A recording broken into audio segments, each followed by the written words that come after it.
로마서 1장 16절 17절입니다.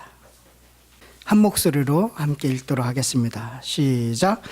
내가 복음을 부끄러워하지 아니하노니 이 복음은 모든 믿는 자에게 구원을 주시는 하나님의 능력이 됨이라. 먼저는 유대인에게요 그리고 헬라인에게노로다. 복음에는 하나님의 의가 나타나서 믿음으로 믿음에 이르게 하나니 기록된 바 오직 그이는 믿음으로 말미암아 살리라 함과 같으니라. 아멘. 오늘 본문은 지난주 본문하고 똑같습니다. 로마서 1장 16절 17절은 아주 중요한 절이어서 다음 주까지 계속 똑같을 것입니다. 지난주에 우리는 구원은 전인적이다라는 것을 함께 나눴습니다. 구원은 죄로부터의 구원을 말합니다. 동시에 악으로부터의 구원을 말합니다.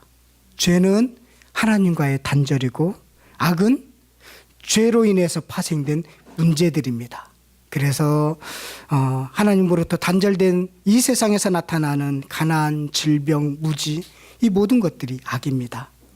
그래서 죄로부터 구원만을 강조하면 사회를 책임지지 않는 구원파가 될 수 있고 또 악으로부터의 구원만을 강조하면 이기주의, 또 기복신앙, 번영신앙으로 나갈 수 있습니다. 순복음은 우리나라에서의 순복음은 악으로부터의 구원을 많이 강조한 나머지 좀 기복신앙과 번영신앙 쪽에 많이 빠져 있었습니다. 그것이 좀 안타까운 일입니다. 그래서 구원에도 균형이 필요합니다. 우선 죄로부터의 구원이지만 또한 악으로부터의 구원도 누리시는 여러분 되시기를 간절히 축원드리겠습니다. 이것이 지난주 나눈 설교 내용입니다. 구원은 하나님만이 하실 수 있는 일입니다. 그래서 16절에 보면 하나님의 능력이다라고 표현하고 있는 것입니다. 우리 학생들 설교 재미없죠? 네, 제가 노력하고 있습니다. 우리 중등부, 고등부 학생들, 주일학교 학생들, 제가 특히 중고등부 학생들한테 미안합니다.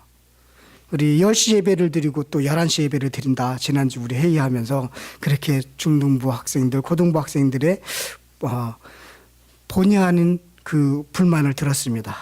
분명히 10시 예배는 모임이었고 11시 예배는 진짜 예배였는데 여러분들은 그렇게 생각하지 않은 걸로 알고 있었습니다. 그래서 어른들은 한 번만 예배 드리는데 왜 우리는 2번 드립니까? 이렇게 불만을 갖기 시작했습니다. 우리는 교회에서 2시간을 넘게 보내는데 어른들은 1시간밖에 안 보냈는데 이건 불공평합니다. 이렇게 해서 이번 주부터는 11시 예배를 마치고 아까 말씀드렸던 것처럼 20분 이내에 주일학교 중등부, 고등부 이렇게 공과 시간을 갖도록 이렇게 했습니다. 그래서 좀 어른들은요, 이 식사를 본당에서 해야 하는 불편함을 좀 감수해 주시기를 바라겠습니다. 우리가 드리는 이 11시 예배는 어른 예배가 아닙니다. 우리들의 예배입니다. 우리 학생들도 기억하십시오. 우리들이 드리는 예배입니다. 온 가족이 다 함께 드리는 우리들의 예배입니다. 그래서 남양주 성실교회의 예배, 오전 예배는 한 번밖에 없는 것입니다. 그리고 나머지는 공과 공부를 하는데 어른들도 공과 공부 싫어해요. 어른들은 오후에 공과 공부하는데 다 빠지거든요. 여러분들이 훨씬 낫습니다.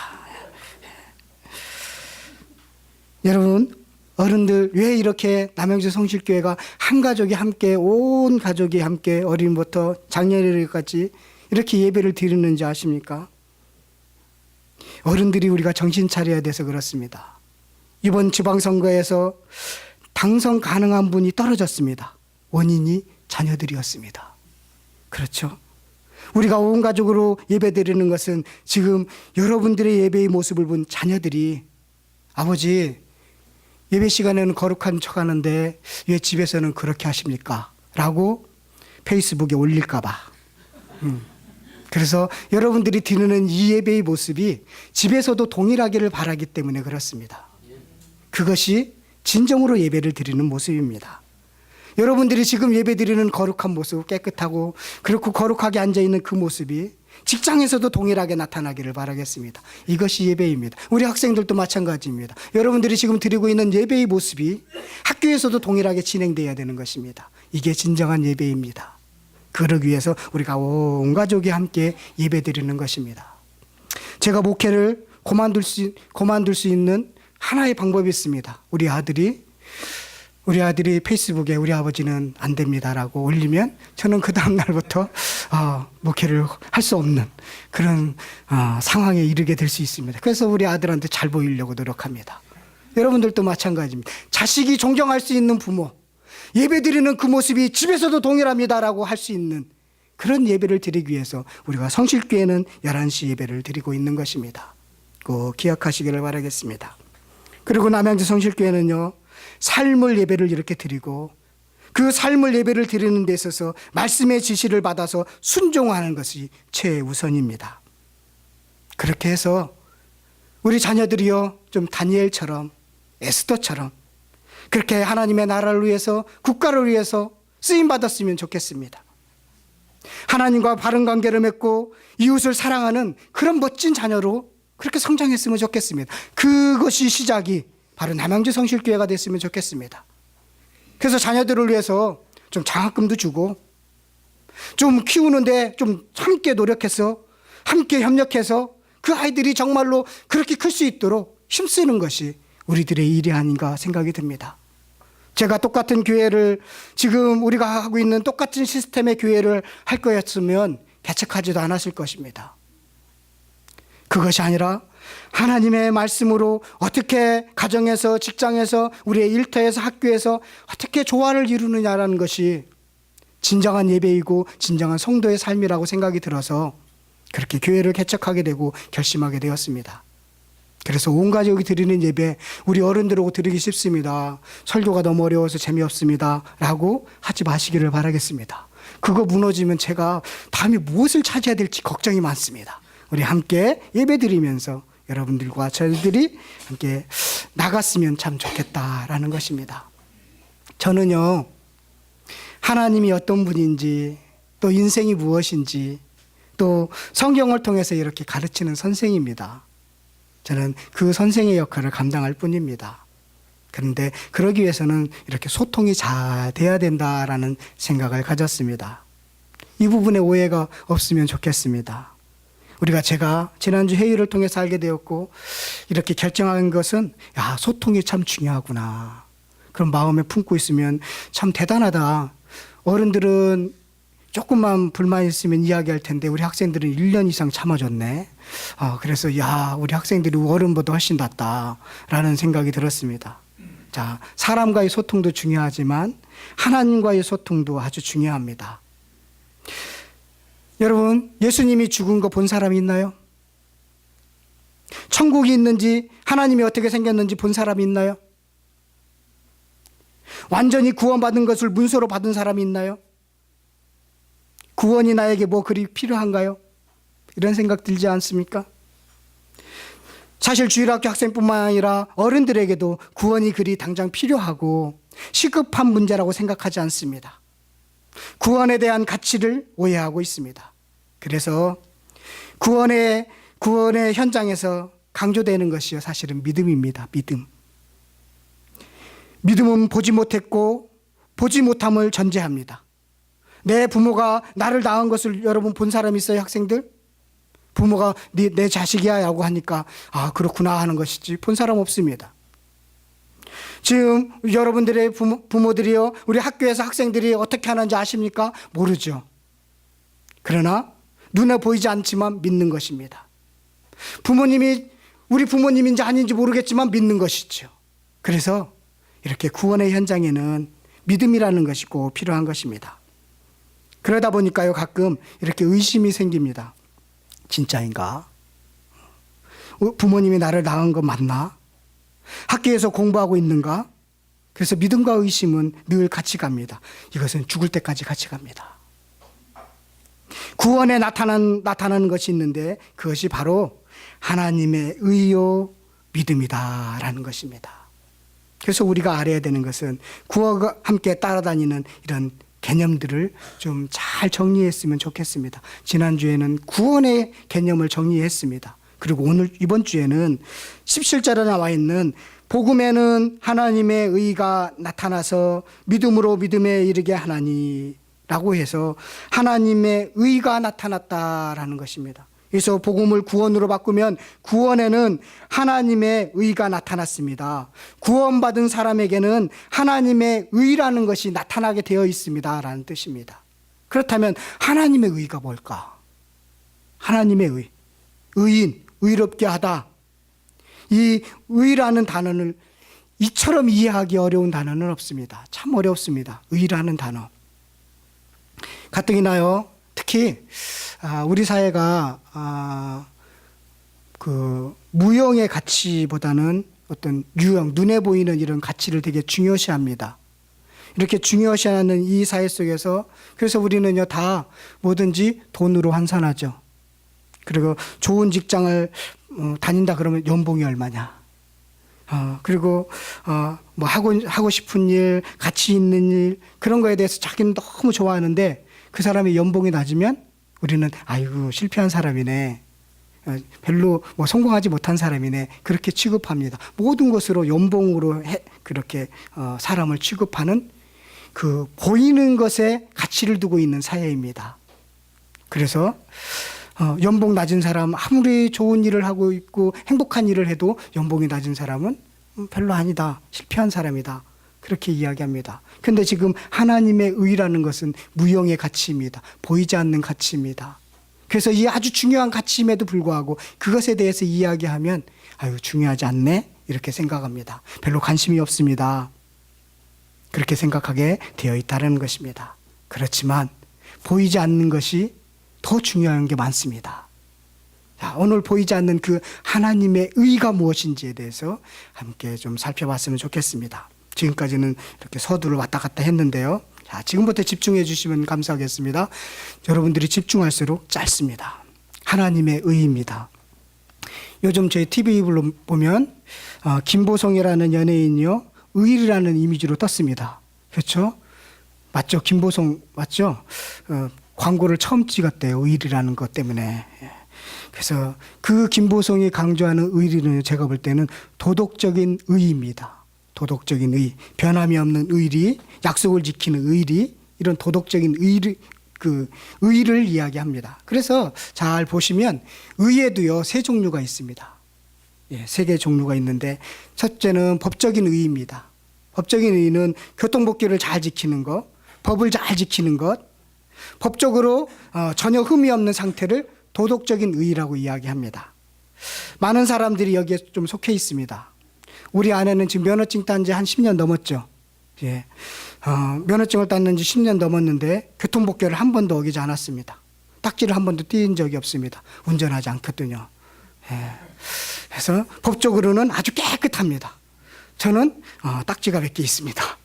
운전을 하거든요. 그러니까 법적으로 흠이 없는 것, 이것을 도덕적인, 법적인 의 이렇게 이야기를 합니다. 또 의가 있는데 도덕적인 의입니다. 양심을 지키는 의리 있죠. 그런 것을 도덕적인 의라고 합니다. 지난주에요, 우리 밖에 나가봤더니 저 오른쪽에는 에어컨에 있는데 그 옆에 음식 이렇게 먹은 막 그릇이며 쓰레기며 이걸 몰래 이렇게 뒤에다 감춰놨더라고요. 그것을 보면서 참 양심이 없는 행동을 했구나. 먹었으면 잘 치우지. 저 벤치에서 먹었던 것 같은데 막걸리통도 몇 개 있고. 그래서 양심이 없네. 그래서 그분은 도덕적인 그 의가 없는 것이죠. 양심이 없는 것입니다. 그래서 견리사의라는 단어가 있어요. 견리사의. 이익을 볼 때 의리를 생각하라. 위기를 보면 목숨을 바쳐라. 안중근 의사가 얘기한 단어입니다. 그것은 도덕적인 의를 이야기하겠죠. 제가 TV 얘기를 자주 하면 안 되는데 제가 그렇다고 해서 TV를 많이 보는 건 아닙니다. 정몽주가 단심가를 이렇게 지었습니다. 고려 말기의 충신이었는데 단심가는 이렇게 시작합니다. 이 몸이 죽고 100번 고쳐주고 백골이 진토되어 넋이라도 있고 없고 임향한 일편단심이야. 여기 임은 고려에 대한 그 일편단심인데 가실 줄 있으랴. 고려에 대한 양심을 지키는 것이죠. 이렇게 도덕적인 양심이 있습니다. 이에 반해서 이방원이가 이런 하여가라는 걸 지었습니다. 이런들 어떠하며 저런들 어떠하리. 만수산 드렁치기 얽혀진들 어떠하리. 우리도 이같이 하여 100년을 누리리라. 이렇게 하여가를 지었습니다. 사실 도덕적인 어떤 의리보다는 이렇게 하여가는 현실에 좀 어울리면서 삽시다. 그렇게 뭘 양심을 지키면서 살려고 합니까? 그렇게 했던 하여가가 그런 의미로 담고 있는 것이죠. 이렇게 단심과 이런 것이 바로 도덕적인 의라고 이야기할 수 있겠습니다. 양심이 있는 것입니다. 그렇다면 이제는 한 가지 또 종류가 있는데 영적인 의입니다. 자, 영적인 의는 뭘까요? 영적인 의는 하나님과 올바른 관계를 맺는 것입니다. 이것이 영적인 의입니다. 여기서 죄인이라고 말할 때 우리가 죄인, 그러면 도둑질하고 살인하고 그런 의미로 쓰는 게 아닙니다. 기독교에서는. 죄인, 그것은 하나님과 단절되었다. 영적인 의가 없는 상태이다. 라는 표현입니다. 하나님과 단절된 사람들의 모습은 1장 18절에서부터 쭉 나옵니다. 하나님의 진노의 대상입니다. 단절되었다. 영적인 의가 없다라는 것입니다.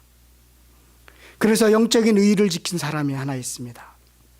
하나님과 관계가 회복된 사람, 이제는 교제를 나누는 사람, 그런 사람들의 영적인 의가 회복된 것이죠. 그런 사람들은 어떻게 나타나느냐면 에베소서 4장 24절을 한번 찾아보겠습니다. 에베소서 4장 24절입니다. 아주 중요한 말씀이니까요. 꼭 기억하시기를 바라겠습니다. 우리 학생들 알아듣겠어요? 제가 노력하고 있는 중이에요. 되게 쉽게 하려고. 제 설교 준비할 때 그전에는 어른들을 생각하면서 설교를 준비했는데 요즘은 도의를 생각하면서 설교를 준비합니다. 도의가 알아들어야 되는데 라고 생각하면서 아주 수준을 확 낮췄습니다. 그런데도 잘 이해하지 못한다면 더 낮추도록 노력해 보도록 하겠습니다. 다음 주부터는 동요를 부르든가 뭐 이렇게 노력해 보도록 하겠습니다. 자, 4장 24절 아주 중요한 말씀입니다. 자, 하나님을 따라 함께 읽겠습니다. 시작. 하나님을 따라 의와 진리의 거룩함으로 지으심을 받은 새 사람을 입으라. 여기 하나님을 따라는 건 하나님의 형상을 따라서 의와 진리와 거룩, 이것이 회복된 사람, 이것이 바로 영적인 의가 있는 사람입니다. 자, 의와 진리와 거룩이 회복된 사람입니다. 처음 하나님이 창조한 모습이 회복된 사람들입니다. 이것이 영적인 의, 하나님의 관계를 맺은 사람들이 갖는 모습인 것이죠. 영적인 의를 이렇게 영적인 의를 갖게 된 사람이 정몽주가 담심가를 졌다면 그 성경에는요, 그렇게 하지 아니하실지라는 이런 아주 멋진 노래를 지은 사람이 있습니다. 그래서 영적인 담신가라고 제가 이름을 줬는데 한번 다니엘의 세 친구들입니다. 우리 다니엘서 한번 가보도록 하겠습니다. 다니엘서 3장 13절부터 18절까지입니다.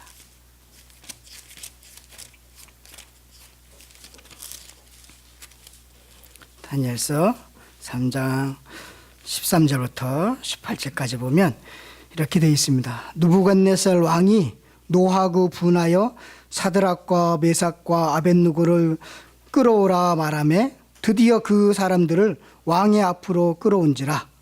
느부갓네살이 그들에게 물어 이르되 사드락 메삭 아벳느고야, 너희가 내 신을 섬기지 아니하며 내가 세운 금 심상에게 절하지 아니한다 하니 사실이냐. 이제라도 너희가 준비하였다가 나팔과 피리와 수금과 삼현금과 양금과 생황과 및 모든 악기 소리를 들을 때 내가 만든 신상 앞에 엎드려 절하면 좋거니와 너희가 만일 절하지 아니하면 즉시 너희를 맹렬히 타는 풀무불 가운데 던져 넣을 것이니 능히 너희를 내 손에서 건져낼 신이 누구겠느냐 하니 사드락과 메삭과 아벳느고가 왕에게 대답하여 이르되 느부갓네살이여, 우리가 이 일에 대하여 왕에게 대답할 필요가 없나이다. 왕이여, 우리가 섬기는 하나님이 계시다면 우리를 맹렬히 타는 품불 가운데에서 능히 건지시겠고 왕의 손에서도 건져내시리이다. 그렇게 하지 아니하실지라도 왕이여, 우리가 왕의 신들을 섬기지 아니하고 왕이 세우신 금신상에게 절하지 아니할 줄을 아옵소서. 예, 다니엘의 세 친구들이 지은 영적인 담심가입니다. 하나님과 관계를 맺은 사람들은 이렇게 영적인 담심가를 지을 수 있는 사람들이 되기를 바라겠습니다. 이것이 영적인 의가 회복된 사람들의 모습입니다. 여러분, 우리는요, 이런 영적인 의를만 사모하기보다는 이런 도덕적인 그리고 법률적인 의도 사모하는 여러분들이 되시기를 바라겠습니다. 그러면서 특히 영적인 의를 더 사모하시기를 바라겠습니다.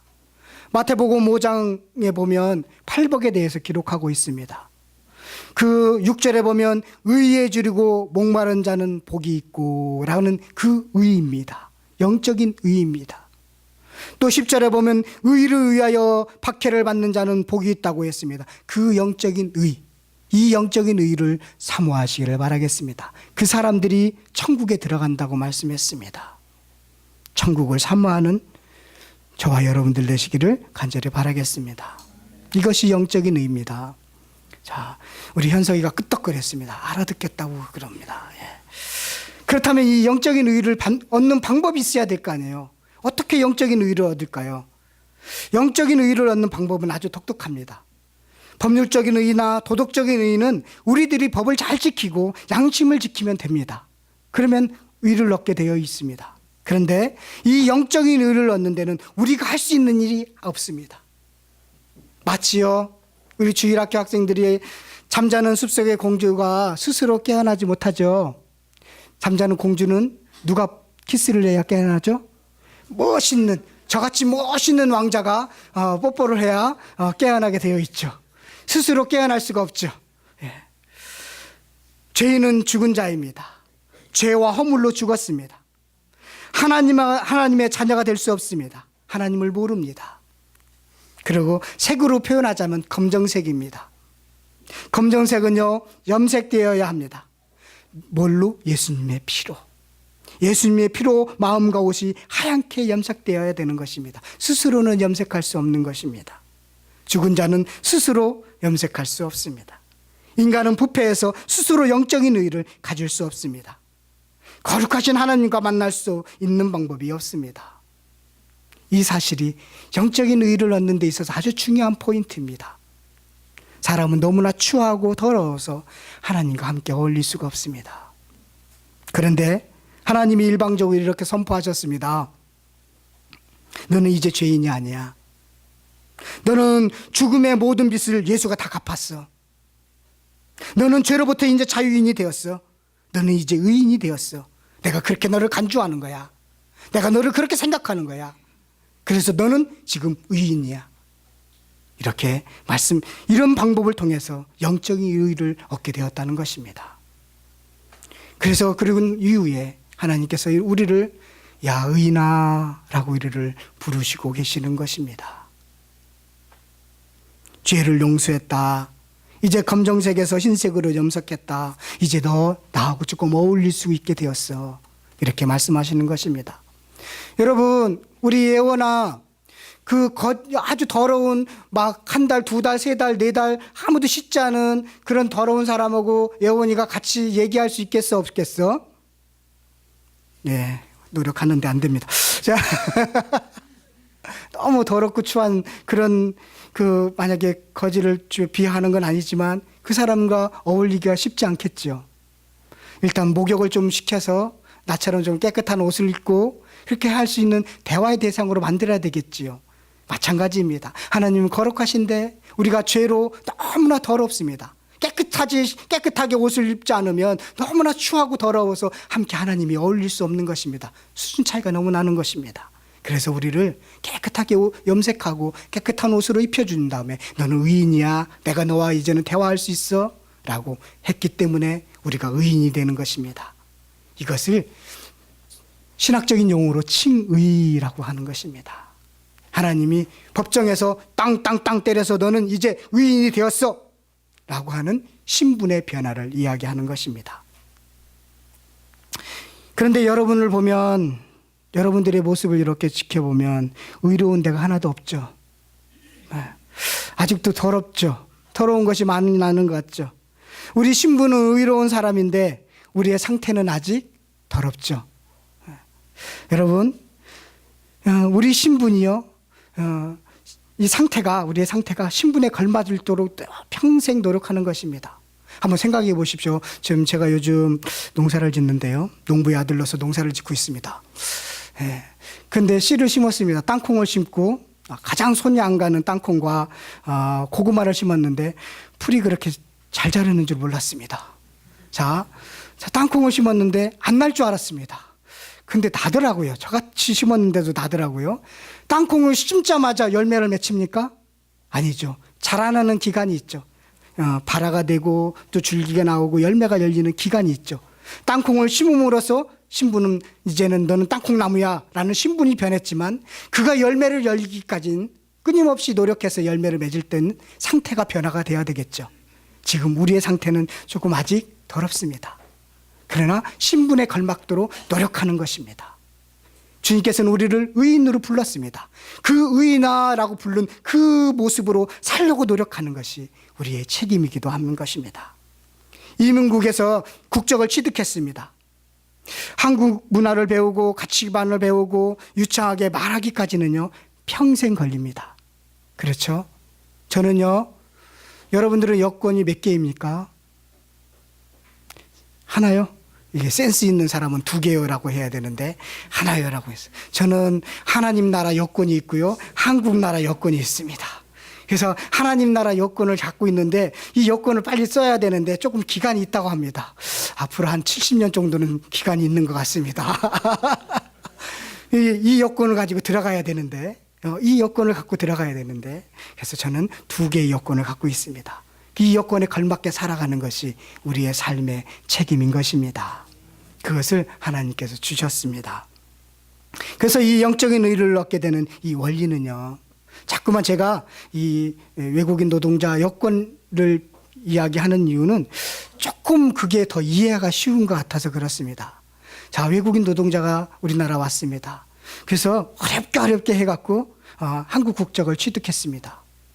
그래서 취득해서 이제 한국 문화를 배우고 가치관을 배우고 여러 가지 생활을 하고 있습니다. 그래서 한국에서 이렇게 결혼을 해서 자녀가 태어났습니다. 그 자녀는 한국 사람일까요? 외국 사람일까요? 그렇죠. 한국 사람입니다. 그 자녀는 국적을 얻기 위해서 노력했습니까? 안 했죠. 그냥 부모의 한국 사람한테 태어났기 때문에 한국 사람입니다. 그런데 태어나 보니까 얼굴 모양이나 생김새는 조금 다릅니다. 그렇지만 그는 한국 사람입니다. 그 부모가 한국 사람이기 때문에 그렇습니다. 자, 예수님이 의를 이루셨습니다. 예수님이 하나님의 사랑을 그리고 하나님의 공의를 완전히 이루셨습니다. 예수님이 십자가에서 죽으셨습니다. 그래서 율법을 완성하셨습니다. 얼마나 노력했는지 모릅니다. 겟세마네 동산에서 하나님 저기를 제가 안 갔으면 좋겠습니다라고 기도할 정도로 어렵게 그 자리에 가셨습니다. 그래서 완전한 하나님의 사랑과 완전한 하나님의 공의를 다 이루셨습니다. 이것이 십자가의 위대함입니다. 그리고 나서 그 예수님의 밑으로 태어난 우리들은 아무런 공로도 없이 하나님의 자녀가 되었습니다. 마치 외국인 노동자가 국적을 취득해서 그 자녀들이 국적을 얻는 것처럼 그렇게 우리는 하나님의 자녀가 되었습니다. 이 십자가의 위대함을 여러분들 기억하시기를 바라겠습니다. 저는 영화를 보면서 기분 나쁜 영화가 하나 있습니다. 드라큘라 영화인데요. 드라큘라 영화 보면 십자가를 딱 들면 드라큘라가 막 하고 그러는데 뻥입니다. 그런 십자가는 아무 힘이 없습니다. 그 십자가는 무슨 무기가 되지도 않습니다. 그걸 누르면 살이 타고 뭐 이런 거 다 뻥입니다. 차에다가 십자가를 달으면 교통사고 안 날 거라고 생각하십니까? 아닙니다. 교통법규를 잘 지키는 게 낫습니다. 더 중요한 건 뭐냐면 십자가에 달리신 예수가 없는 십자가는 아무 의미가 없다라는 것입니다. 하나님의 공의와 하나님의 사랑을 실천해서 완성하신 예수 그리스도가 없는 십자가는 의미가 없다라는 것입니다. 그것 때문에 우리가 자녀가 되었습니다. 예수님이 이루신 그 십자가의 그 고통과 그 사랑을 때문에 우리가 자녀가 되었다라는 것입니다. 그 사랑과 그 공의가 우리에게 전가되었습니다. 그래서 우리도 사랑하면서 공의롭게 살아가야 되는 것입니다. 이것이 십자가의 사랑인 것입니다. 이것이 영적인 의인으로 살아가는 우리들의 모습인 것입니다. 제가 개척하면서 가만히 오늘 따져보니까요, 한 1년 7개월 정도 됐습니다. 제가 개척하고 나서 한 2달 가까이 서울에서 그 집을 못 구해서 집 문제가 해결 안 돼서 출퇴근을 이렇게 했었습니다. 새벽 3시 반에 일어나서 우리 사모랑 같이 와서 새벽 예배 드리고 그렇게 했는데 너무 힘들어서 아무튼 급하게 우리가 4단지 이제 집을 구했습니다. 월세로 아주 급하게 구했는데 이제는 좀 주변 정리가 되어서 이사를 가게 되었습니다. 근데 집을 내놨는데 아직 집이 나가지 않습니다. 이사는 이제 이미 그 기간이 끝났는데 보증 기간은 아직 남아 있습니다. 제가 아주 이런 작은 문제를 가지고 경험하면서 저는 끝이 보이는 문제입니다. 몇 개월만 이렇게 뭐 안 나가더라도 몇 개월 지나면 결국은 나가게 돼 있으니까 그 끝이 보이는 싸움인데 성도님들 중에는 특히 우리 아픈 우리 채윤이 어머니나 이렇게 아프신 분들은 언제 이 아이가 나을지, 이 문제가 언제 해결될지 끝이 안 보이는 문제 속에서 있겠구나. 참 힘들겠다. 나는 끝이 보이는 문제 가지고도 약간 이렇게 하나님은 이런 분이 아닌데, 내가 알고 있는 하나님은 이렇게 하시는 분이 아닌데 라고 이렇게 살짝 의심할 정도인데, 자, 끝이 안 보이는 문제 가지고 싸우시는 그 성도님들은 정말 힘들겠구나. 제가 그것을 깨닫고 정말 기도 많이 해야 되겠다, 이런 생각을 갖게 되었습니다. 여러분, 그렇지만 결국은요, 우리 끝이 안 보이는 문제든 끝이 보이는 문제든 결국은 해결된다는 것입니다. 해결되는 것입니다. 사업에서도 일상적인 반복에서도 그렇게 언제 잘 되든 못 되든 해결되게 되어 있습니다. 그렇다면 성도 여러분, 보이는 문제든 끝이 보이지 않는 문제든 어떤 형태로든 마무리되었을 때 좀 우리가 하나님 앞에 후회할 수 있는 일을 줄이도록 노력했으면 좋겠다, 이런 생각을 갖게 되었습니다. 인생은 모두 끝나게 되어 있습니다. 죽음이라는 것을 끝나고 새롭게 시작합니다. 우리 모두 이 죽음이라는 것을 끝나면 하나님 앞에 가도록 되어 있습니다. 새로운 시작이 됩니다. 그때 내가 후회할 일이 좀 많이 있었습니다 라고 하기보다는 제가 좀 후회할 일이 없도록 노력했습니다. 제가 하나님 방법대로 좀 하려고 노력했습니다 라고 그렇게 이야기할 수 있는 사람이 되었으면 좋겠다라는 것을 깨달았습니다. 여러분, 끝이 안 보이는 문제 속에 있을 때 얼마나 힘들고 어렵습니까? 여러 가지 다양한 방법들을 찾고 있지 않습니까? 그때 하나님의 방법으로 조금 해서 후회하지 않는, 하나님을 만났을 때 후회하지 않는 저와 여러분들이 되시기를 간절히 축원드리겠습니다. 하나님의 의인이 살아가야 되는 것은 끝을 알고 살아가는 사람이다라는 것입니다. 그런 삶을 저와 여러분들이 꼭 사셔서 결국은 끝나는 건데, 끝나는 건데, 시간의 문제일 뿐인데, 하나님, 그거 끝났을 때 내가 하나님 앞에 조금 이야기할 수 있는 사람이 되겠습니다라고 결단하는 저와 여러분들 되시기를 간절히 축원드리겠습니다.